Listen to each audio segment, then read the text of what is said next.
জীবন মানে প্রতিদিনের নতুন একটা গল্প, কখনো হাসি, কখনো ব্যস্ততা, আবার কখনো আনন্দের কিছু মুহূর্ত। আর এসব ছোট ছোট মুহূর্তগুলো নিয়েই আমার আজকের ডেইলি ব্লগ। আসসালামু আলাইকুম রাহমাতুল্লাহ। আমি আশা করছি আমার এই ছোট্ট চ্যানেলের প্রত্যেকটি সদস্য খুব ভালো আছেন, সুস্থ আছেন। আপনাদের সবার দোয়াতে আলহামদুলিল্লাহ আমরাও খুব ভালো আছি। আজকে আমি আপনাদের সাথে শেয়ার করছি আমার দৈনন্দিন যে কাজগুলো থাকে তারই ছোট ছোট কিছু অংশ, রান্না বান্না, ঘরের কাজ আর আমার সারাদিনের কিছু ছোট ছোট মুহূর্তগুলো। আশা করছি আমার এই ছোট ছোট কাজের প্রত্যেকটা মুহূর্ত আপনাদের কাছে খুব ভালো লাগবে। আর ভালো লাগলে অবশ্যই আমার চ্যানেলটা সাবস্ক্রাইব করে আমার পাশে থেকে যাবেন। পাশে থাকা বেল আইকনটি প্রেস করে রাখবেন, যাতে করে আমি ভিডিও ছাড়া মাত্র নোটিফিকেশন চলে যায় আপনার কাছে। আর আপনার মূল্যবান সময় সুযোগ বুঝে আমার সেই ভিডিওটা আপনি দেখে নিতে পারবেন। ভিডিওর শুরুতেই আমি বগুড়ার জনপ্রিয় খাবার ডিম আলু ঘাটি রান্না করে নিয়েছি। এটাই আমাদের আজকে দুপুরের খাবার আলহামদুলিল্লাহ। এই খাবারটা আমাদের বাসার ছোট বড় সবাই খেতে ভীষণ পছন্দ করে, তাই জন্য আজকে আমি এটা রান্না করে নিয়েছি।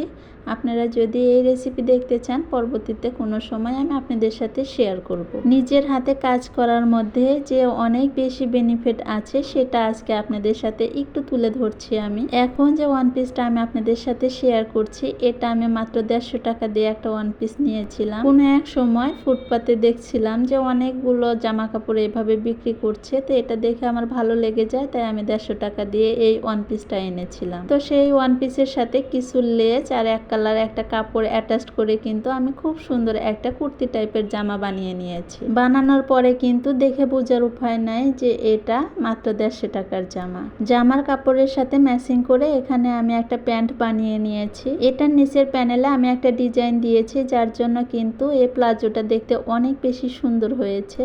টেইলরকে দিলে হয়তো সহজেই বানিয়ে দিবে, কিন্তু নিজের হাতে কাজ করার মধ্যে কিন্তু আনন্দই অন্যরকম। যেমন ডিজাইন মাথার মধ্যে ঘুরে সেটা কিন্তু খুব সহজেই আমরা আমাদের জামা কাপড়ে ফুটিয়ে তুলতে পারি। তো এটা প্যান্টটা আপনাদের সাথে শেয়ার করলাম, কেমন হয়েছে অবশ্যই কিন্তু কমেন্ট করে জানাতে ভুলবেন না। তালের এই ভরপুর মৌসুমে তালের কিন্তু অনেক রকম পিঠাই আমাদের খাওয়া পড়ে। তো আমি আজকে যেটা বানাচ্ছি সেটা হচ্ছে তালের তেলের পিঠা। তার জন্য প্রথমে আমি নিয়েছি হাফ কাপ সুজি, 1 কাপ আটা, হাফ কাপ চিনি নিয়ে নিয়েছি।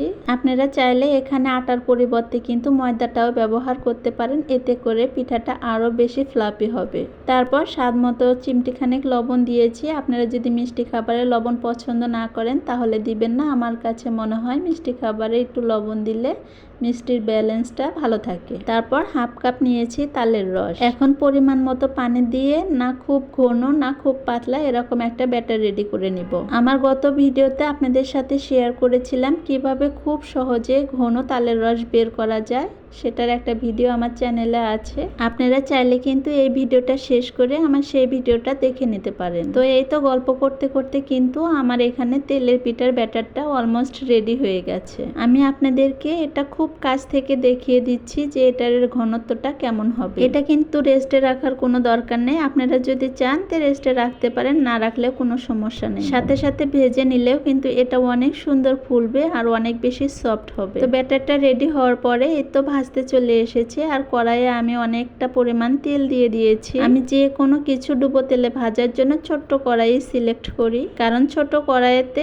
অল্প তেলেই কিন্তু জিনিসটা অনেক ভালো ডুবে থাকে। তো মাশাআল্লাহ দেখতেই পাচ্ছেন প্রথম পিঠাটাই কিন্তু অনেক সুন্দর ফুলে উঠেছে আলহামদুলিল্লাহ। এইভাবেই আমি একে একে সব পিঠাগুলো ভেজে নেব। ভিডিওটা দেখতে দেখতে যদি শেষ পর্যন্ত চলে এসে থাকেন প্লিজ একটা লাইক দিয়ে যাবেন, কারণ আপনার একটা লাইক আমার ভিডিওর জন্য অনেক বেশি গুরুত্বপূর্ণ। তো আপনাদের সাথে গল্প করতে করতে কিন্তু পিঠা প্রায় ভাজা শেষ। তালের এই সুন্দর ফ্লেভারে এই পিঠাটা খেতে কিন্তু অনেক বেশি মজা লাগে।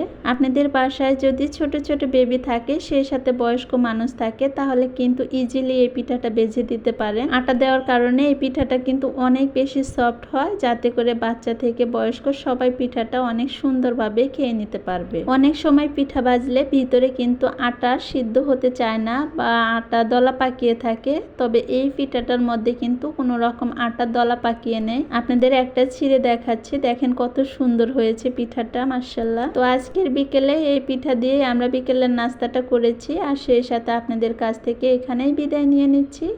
দেখা হবে পরবর্তীতে নতুন কোনো ভিডিওর সাথে। সেই পর্যন্ত সবাই ভালো থাকবেন, সুস্থ থাকবেন। আল্লাহ হাফেজ, আসসালামু আলাইকুম।